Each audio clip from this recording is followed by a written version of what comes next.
Un momentito, porque tenemos que hablar de Corea. Yo no sé cuándo fue la última vez que hemos hablado de Corea. Yo diría que en diciembre hemos llegado a hablar eh, y seguramente en el repaso que hicimos el pasado sábado. ¿Vale? Pero en general ha habido cambios en los últimos días. Ahí está. Bien. Vamos a situarlo aquí porque como tampoco hay que hablar, evidentemente, de movimientos fronterizos por ahora, con tener esta visión un poquito general nos sirve. ¿Cuál es el contexto general de lo que estábamos contándoos en Corea en todo el año 2023 y finales del 2022 y va a seguir en el año 2024? Que la península de Corea se encuentra en un punto de tensiones, en una especie de valle alto de tensiones, y que no hay visos de que las relaciones intercoreanas, siempre con la mediación de Estados Unidos, que ya sabéis que aquí os hemos contado muchas veces que es el actor principal del conflicto junto a Corea del Norte por encima de Corea del Sur, no hay visos de que esas relaciones mejoren y de que se camine hacia una situación de menor riesgo de guerra que el que ya hay. En todo caso, lo que sí puede pasar es que se estanque hasta el 2026-2027. Pero a priori hay muy pocos motivos para pensar que la situación de riesgo de guerra va a aminorar. Ya sabéis, os lo contamos, que en el año 2022 ganó las elecciones en Corea del Sur Yoon Suk-yeol. Aquí os hemos contado que eso es la clave siempre de las relaciones intercoreanas, quién gane las elecciones en el sur. Miembro externo, en realidad un outsider, que copó el Partido del Poder Popular, el partido histórico, para que nos entendamos, de la derecha en Corea del Sur. Y teniendo en cuenta que este candidato, este ya presidente de Corea del Sur, Yoon Suk-yeol, es del ala particularmente anticomunista, proestadounidense y antinorcoreana dentro del partido o del bloque histórico que desde siempre ha sido el representante de los sectores anticomunistas, antinorcoreanos y proestadounidenses. Entonces, la línea actual de política exterior del Estado surcoreano es tan anticomunista y tan antinorcoreana como lo fue antes de la llegada, digamos, o de la implantación del régimen de la democracia liberal en Corea del Sur en el año 88. ¿Vale? O sea, estamos en un pico de anticomunismo por parte del gobierno surcoreano que no se veía desde las dictaduras de Park Chung-hee y de Chun Do-hwan. Entonces, en ese contexto, ya lo sabéis, empezó a haber importantes tensiones entre las dos Coreas a finales del 2022. Tuvimos ese pico, lo recordaréis muchos, de múltiples lanzamientos de misiles hacia el Mar del Este por parte de Corea del Norte, muchos ejercicios militares conjuntos por parte de Estados Unidos, Corea del Sur y a veces Japón, y de amenazas, generalmente en primer término desde Estados Unidos y Corea del Sur hacia Corea del Norte y después en respuesta de Corea del Norte hacia Estados Unidos y Corea del Sur. Y había habido algunos cambios diplomáticos relevantes. Por ejemplo, Corea del Sur en su libro azul modificó el término en el cual se refería a Corea del Norte para tratar o volver a definirlo como un estado enemigo, ¿vale? Esto es una cuestión importante. Luego seguramente en las preguntas lo tenga que explicar, pero esto es una cuestión muy importante de la política interior surcoreana, ¿sí? de la política nacional surcoreana. Cómo se relaciona o cómo se plantean las relaciones con Corea del Norte. Bueno, pues lo que ha pasado como actualización, luego iremos a la cuestión de la violencia política también, que ese sería el segundo punto de hoy. Pero por ahora la cuestión más regional o más vinculada al conflicto. Bueno, lo que pasó en el día 31 de diciembre, hace 2 días, es que el Partido del Trabajo de Corea, es decir, el gobierno norcoreano, tuvo su plenario de fin de año. Bueno, suelen tenerlo, y ahí modifican un poco la estrategia respecto al año siguiente, y cambiaron el término con el cual se definía a Corea del Sur, pasando a definirlo también como Estado enemigo. Y esto es un cambio sustancial, porque históricamente, independientemente de quién estuviera gobernando en el sur, e independientemente de la beligerancia de los gobiernos del sur hacia el norte había tratado a el Estado de Corea del Sur como términos de compatriotas, oprimidos por Estados Unidos, quitándole un poco de agencia, por lo general, como si fueran meros, como si fuera una parte del país simplemente colonizada militarmente por Estados Unidos, cuando Corea del Sur tiene autonomía estratégica relativa, amplia en política exterior, relativa en términos militares, pero tiene autonomía estratégica. Bueno, eso ha cambiado. Lo que se planteó el 31 de diciembre es que a corto o medio plazo, es decir, de momento en lo que dure este gobierno, la reunificación se descarta, que eso es algo bastante notable en la política exterior norcoreana, descartar la reunificación. Esto no había pasado en muchísimo tiempo.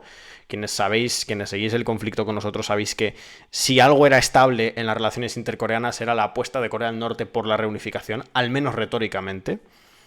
Y además, Corea del Norte ha planteado que, así como en 2023 consiguió poner un satélite de espionaje militar en órbita, un importantísimo paso adelante del ejército norcoreano en ese sentido, en ese declarado objetivo de llegar al espacio, que para este año pretenden poner 3, ¿vale? Y que además se coloca al ejército norcoreano en una situación de preparativos de guerra. Esto último no es un poco lo que ha copado los titulares en muchos medios de comunicación y en realidad es lo menos importante, porque el ejército norcoreano está en preparativos de guerra siempre, ¿vale? Lo único que hacía el Estado norcoreano al plantear esto en el 31 de diciembre era reiterarlo, ¿vale? No era tan noticia como ha salido en muchos medios. Lo importante sí era el cambio de definición, porque eso es un cambio político en Corea del Norte, un cambio político importante.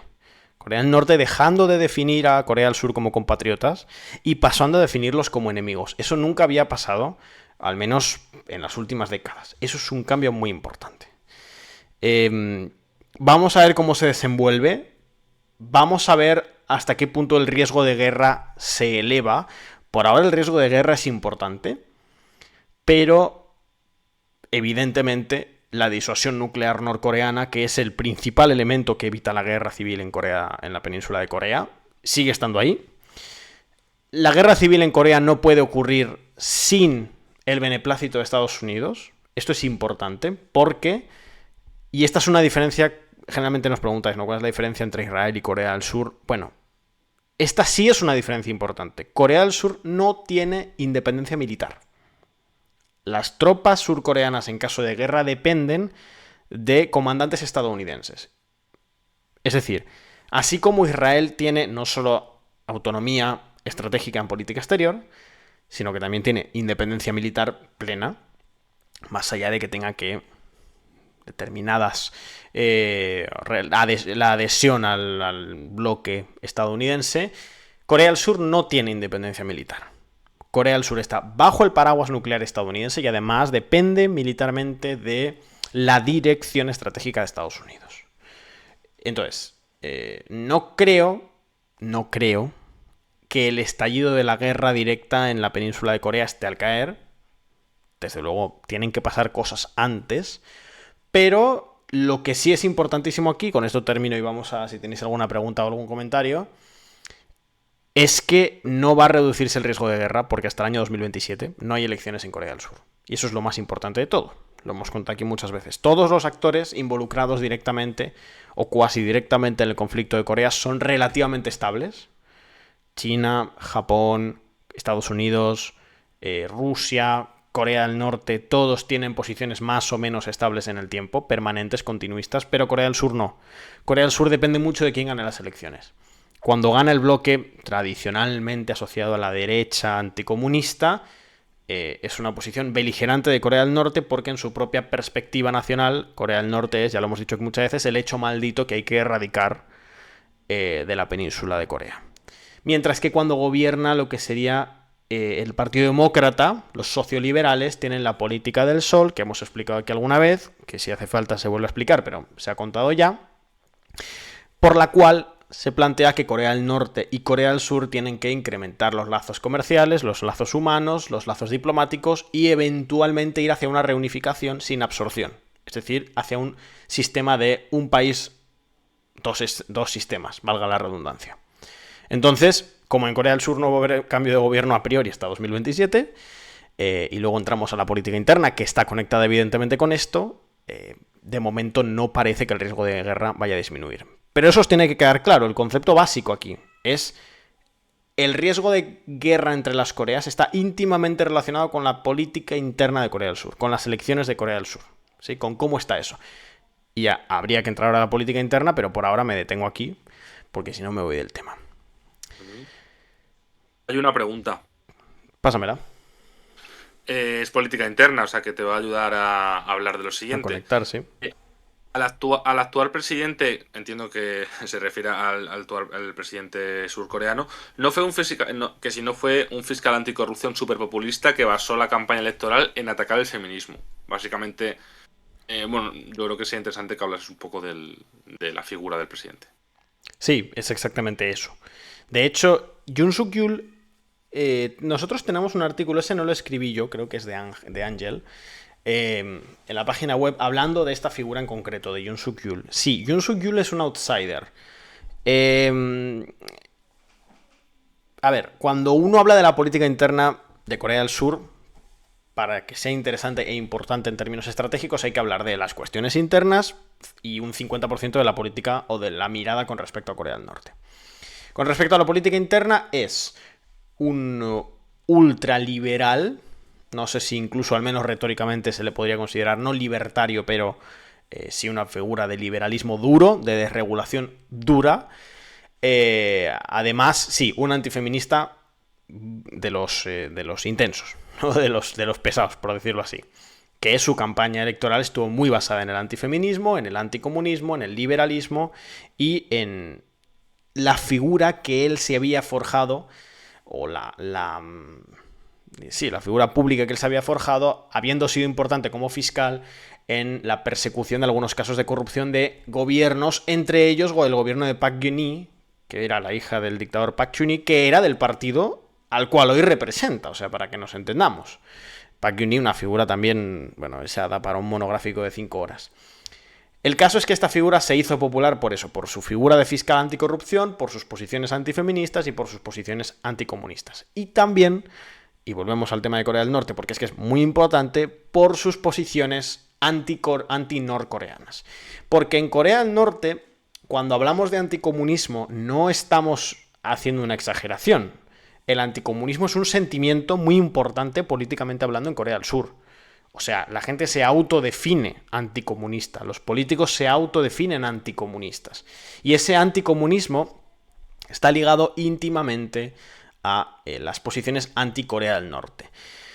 En Corea del Sur hubo 30 años de regímenes militares anticomunistas, esto ya lo sabéis, más de 30 años de hecho, y cuando se instaura el régimen liberal de partidos, la democracia liberal en Corea del Sur en el año 88, el anticomunismo como espectro político sigue siendo muy importante. De hecho, el anticomunismo es la principal facción o la facción que siempre está presente o que comparten prácticamente todos los sectores del Partido del Poder Popular, de la derecha surcoreana. Pero no es un anticomunismo residual, como que esté en el ADN ideológico y ya está. No, es un anticomunismo que hace las campañas, que se plasma después en las políticas de gobierno. Recordemos que en Corea del Sur están ilegalizados los partidos no solo comunistas, los partidos socialdemócratas en muchos casos. Que en su momento se ilegalizó un partido con 30, 40 bancas en el Congreso Nacional por... ni siquiera era Juche, era un partido de orientación marxista y ya está, pero no Juche. Y este sector que está gobernando ahora, el sector de Yoon Suk Yeol, era un outsider. Era un ala tan dura de anticomunismo que era un outsider del Partido del Poder Popular. ¿Sí? Que ya es de por sí un partido muy duro en ese sentido. Entonces, era absolutamente obvio que esto iba a suceder, que las tensiones iban a crecer. El tema era hasta dónde. Y de momento, en 2 años, las tensiones están en un pico por encima, seguro, que el que hubo con Park Geun-hye. Yo creo que incluso, no sé si por encima, pero muy cerquita, si no a la altura del que hubo con el presidente Lee Myung-pak, también del Partido del Poder Popular. Y cambia mucho cuando gobiernan los otros. Lo que sí puedo decir, eso sí, es que este Yoon Suk Yeol ahora mismo, todas las encuestas de popularidad, está muy mal. O sea, estaríamos hablando de un 55, 60, 65% de desaprobación. Pero queda mucho tiempo. Y además, en Corea del Sur está prohibida la reelección. Es decir, que en el año 2027 él no va a ser el candidato del Partido del Poder Popular. Será otro candidato. No sé cuánto pesará el partido, pero es posible que esta facción siga gobernando. Si queréis, luego entro al tema de la política del sol. Yo creo que es lo más importante entender en Corea del Sur, en política interna. Pero por ahora, no sé si hay más preguntas, porque antes de entrar de lleno en la política interna, Pablo, creo que si hay alguna pregunta más general es interesante responderla. No sé qué has ido viendo por ahí. A ver, preguntas.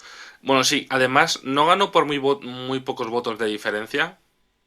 Sí, no tengo exactamente la cifra, pero sí, no fue una victoria. A ver, sí fue una victoria, no hubo mucha duda, pero no fue una victoria ultra contundente, pero también porque Corea del Sur es un sistema bastante bipartidista.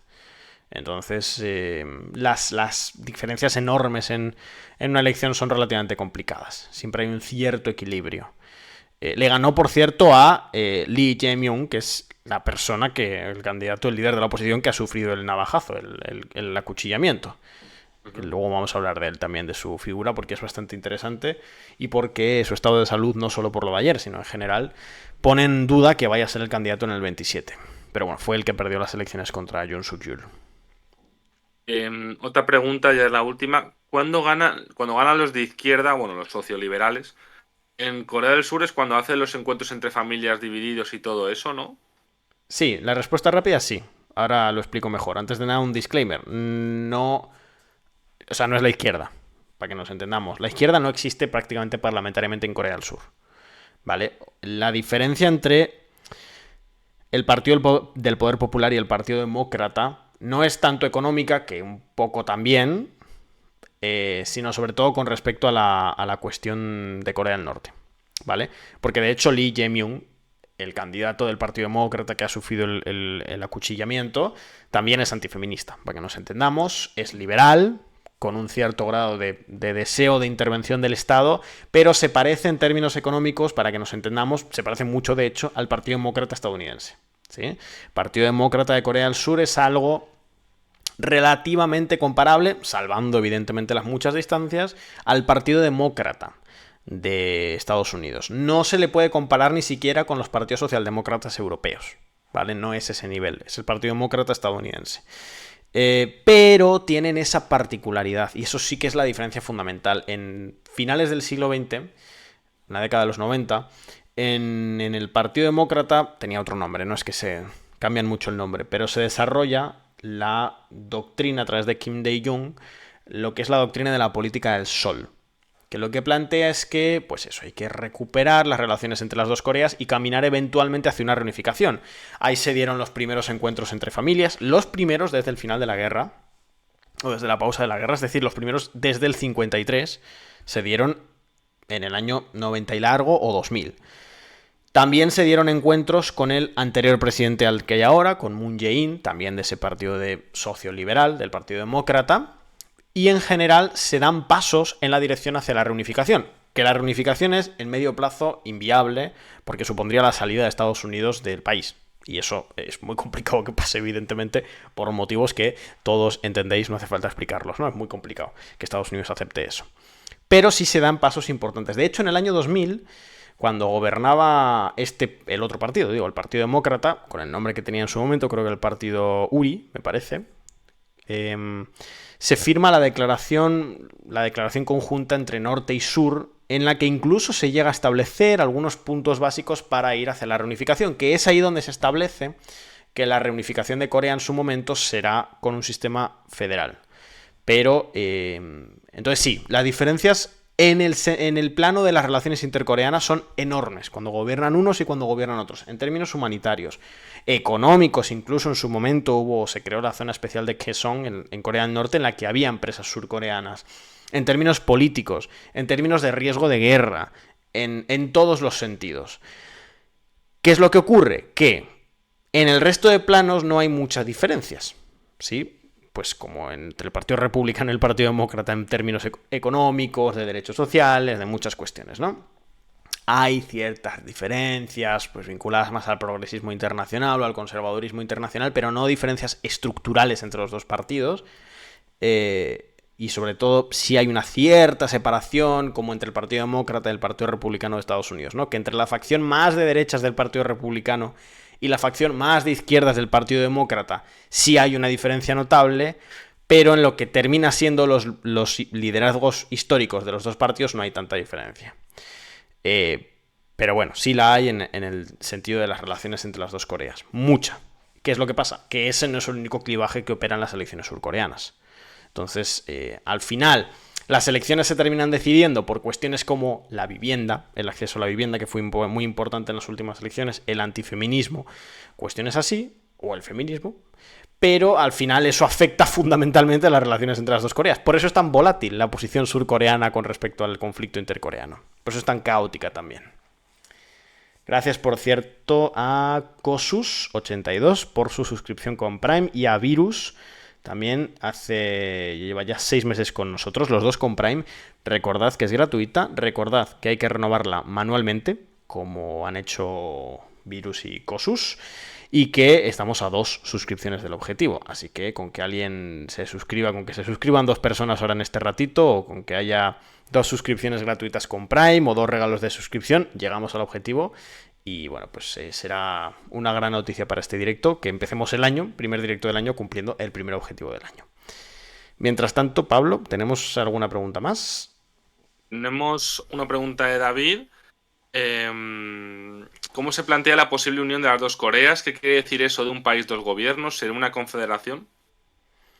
Gracias, por cierto, a Sorbatos por esa suscripción de regalo, que no se me pase si no. Sí, lo que se ha planteado históricamente es eso, ¿vale?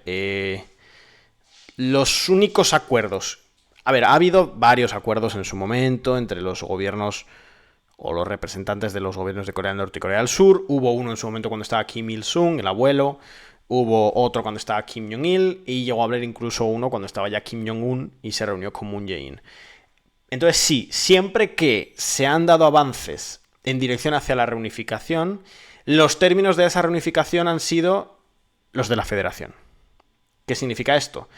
Que se reunificaría Corea como país, sería un único estado, un único estado-nación, Corea, la república como se llamase, Corea.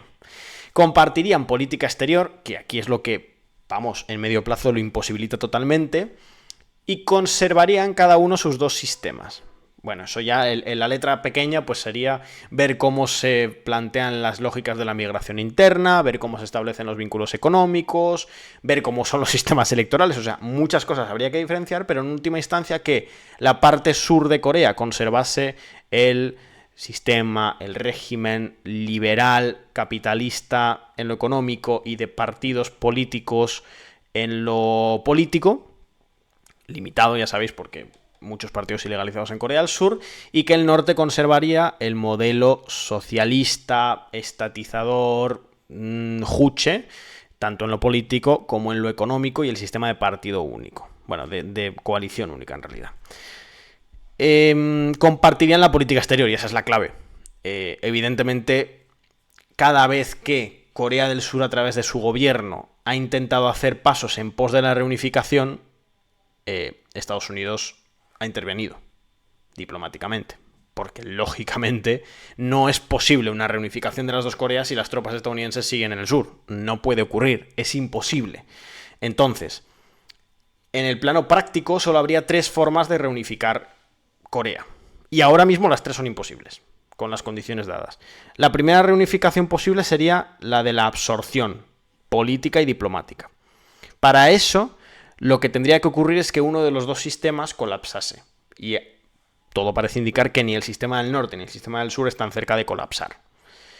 La segunda opción sería la de la invasión, es decir, la guerra civil, y que uno de los 2 bandos gane esa guerra civil. Bueno, eso también parece virtualmente imposible. ¿Por qué?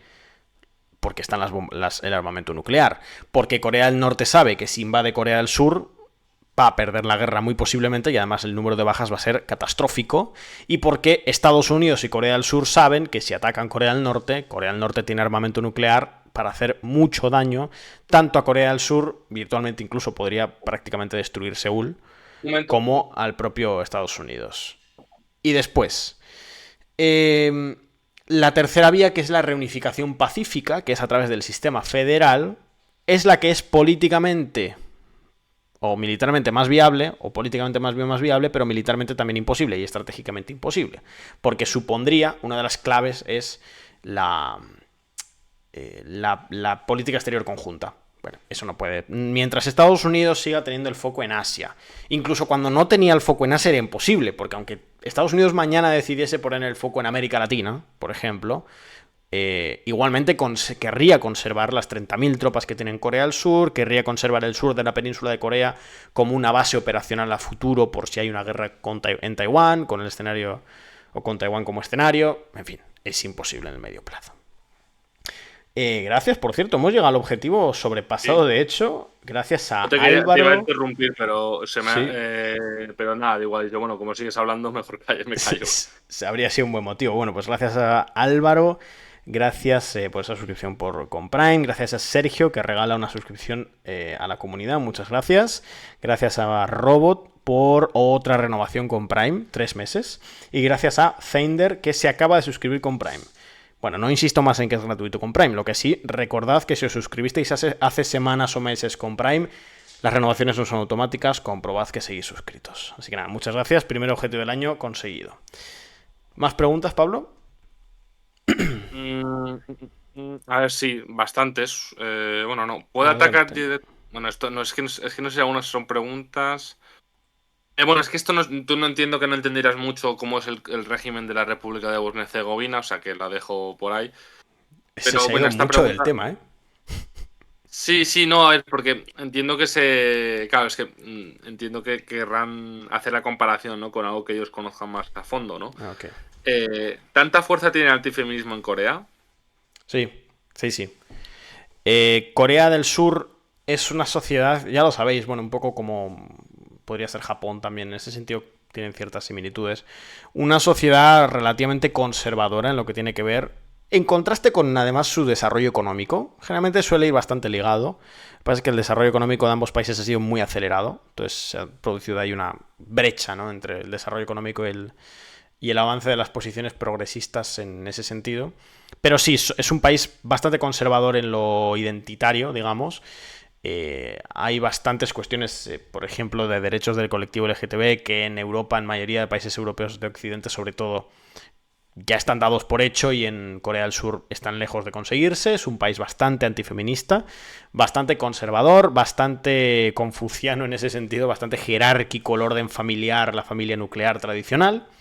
Y en ese sentido el antifeminismo pesa, hasta tal punto que el líder del Partido Progresista ha sido denunciado por muchísimos sectores dentro de su partido como antifeminista.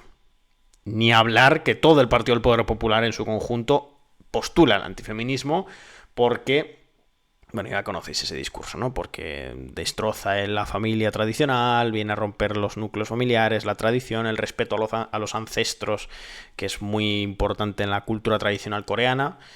Va un poco por ahí. Pero sí, para que nos entendamos y salgamos de lo cultural, políticamente el antifeminismo es muy importante en Corea del Sur, a tal punto que los dos principales líderes políticos ahora mismo en Corea del Sur, que son el presidente Yoon Suk-yeol y el líder de la oposición Lee Jae-myung, ambos son antifeministas. ¿Qué más tenemos? De momento nada. Comentar, no preguntas, sino reflexiones. Vale. Sí, lo de la República de Bosnia y Herzegovina, la verdad que no podría ni estar cerca de responderlo. Hay que ser bueno, yo he imaginado, ¿eh? Quiero decir que yo tampoco sabría. Nos ha preguntado Homuk si hace poco incluso fueron en Olimpiadas con una bandera única. Sí, esas fueron las Olimpiadas de invierno 2020, ¿puede ser? 19, 18, no me acuerdo bien. Bueno, administración de Moon Jae-in, política del sol. Se acude a unas Olimpiadas con la bandera conjunta, la bandera de la reunificación, que es básicamente una bandera blanca con la silueta de la península de Corea en azul clarito. Y ese es uno de los rasgos más claros de esa apuesta por la reunificación por parte de los dos gobiernos. Que, insisto, en Corea del Norte es permanente, no porque lo diga yo, sino porque lo han dicho sus documentos oficiales durante muchas décadas, y en Corea del Sur es cambiante en ese sentido. Entonces sí, esas Olimpiadas fueron bastante llamativas en ese sentido, porque además se reunieron, porque tenemos que entender también eso, o sea, son dos sociedades o dos estados-nación surgidos de una misma nación, con lengua común, historia común, cultura común, bueno, todo común, que se separan, pero se separan a tal punto que los viajes entre ambos países están prohibidos. Es decir, está prohibido entrar a Corea del Norte con un pasaporte surcoreano, salvo ocasiones muy especiales, y está prohibido entrar a Corea del Sur con un pasaporte norcoreano. Entonces, y además con el hecho agravante de que en Corea del Norte no hay acceso a Internet y por tanto los vínculos son prácticamente imposibles, más allá de las personas que salen de Corea del Norte para migrar a Corea del Sur y también algunas personas que salen de Corea del Sur para migrar a Corea del Norte. Son mayor cantidad las del primer grupo, pero también hay en el segundo grupo. ¿Qué más tenemos? Sobre el antifeminismo, feminismo en Corea del Norte. Básicamente que si es lo mismo contexto. No, el contexto es radicalmente distinto. No es el feminismo tal como lo entendemos como corriente política no existe en Corea del Norte. Lo que pasa es que la organización política de las mujeres en Corea del Norte se da, como la del resto de sectores políticos del país, a través de los cauces del Partido del Trabajo y de los otros 3 partidos de la coalición. Pero feminismo como movimiento político a la occidental no existe.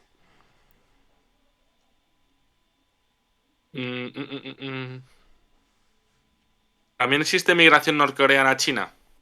Sí. Sí, y de hecho existen en la provincia que converge con China, creo que es la provincia norcoreana de Sinuiju y la provincia china, no recuerdo el nombre, sí que hay trabajadores. Hay trabajadores norcoreanos que trabajan en China y viven en Corea del Norte, pero es residual. Todas las migraciones norcoreanas son residuales, no esperéis una cantidad muy importante. En ningún caso. Porque o son salidas no oficiales, gente que sale del país sin autorización, o son ciclos migratorios definidos por el Estado acordados con empresas extranjeras y con la tutela estatal. No sé si te importaría hacer esta pregunta y ya ir cerrando para ir a además cenar. llevamos ya hora y 25, sí. Me parece Desde el sector más de derechas, entiendo, de Surcorea, ¿no se ha planteado nunca la idea de una reunificación, aunque esta sea mediante la fuerza? Sí, claro. Esa sí que se plantea. A ver, la posición de la derecha surcoreana con respecto a Corea del Norte, independientemente de si es una derecha anticomunista más fuerte o menos fuerte, la posición siempre es, el punto de partida es el gobierno de Corea del Norte, la sociedad de Corea del Norte, el Estado de Corea del Norte y el Partido del Trabajo de Corea y la ideología Juche y el marxismo coreano son un hecho maldito que hay que erradicar y exterminar de la península de Corea. Esos son los términos en los que generalmente se habla. Entonces, ¿qué es lo que sí apoyarían eventualmente la derecha anticomunista surcoreana? Invadir Corea del Norte, acabar con los cuadros políticos del Partido del Trabajo, erradicar el marxismo de Corea del Norte, como ya se erradicó parcialmente de Corea del Sur. Sabemos, de hecho, que Corea del Norte en los años 50 era... la península de Corea en su conjunto era uno de los lugares donde los marxistas eran la principal fuerza política. Entonces, en Corea del Norte se hacen con el control del Estado y de la estructura política y conforman un nuevo Estado-nación, mientras que en Corea del Sur son perseguidos durante décadas. Y esa lógica de persecución anticomunista y antimarxista permanece en la lógica política de la derecha surcoreana a tal punto que solo perciben la reunificación siempre y cuando sea a través de la erradicación del sistema político norcoreano, la persecución de los líderes comunistas y marxistas. Es bajo esa lógica, pero es una perspectiva política, insisto. No es tanto una perspectiva territorial. No es que la derecha surcoreana no considere que el norte deja de ser Corea. Consideran que el norte es parte de su nación, de la nación coreana, pero a diferencia de los de la política del sol, los progresistas, digamos, que plantean Corea del Norte son compatriotas que tienen otra idea y hay que intentar converger, los anticomunistas, la derecha surcoreana, lo que plantean es Corea del Norte es un territorio infestado, insisto, estos son términos suyos, por el marxismo y el comunismo, y la única forma de liberar Corea es terminar con el comunismo coreano. Vale, pues... y por eso digo que es imposible la reunificación y el terminar con el riesgo de guerra. Porque el gobierno actual de Corea del Sur es eso, es esa línea política. Entonces es muy complicado que haya diplomacia alguna.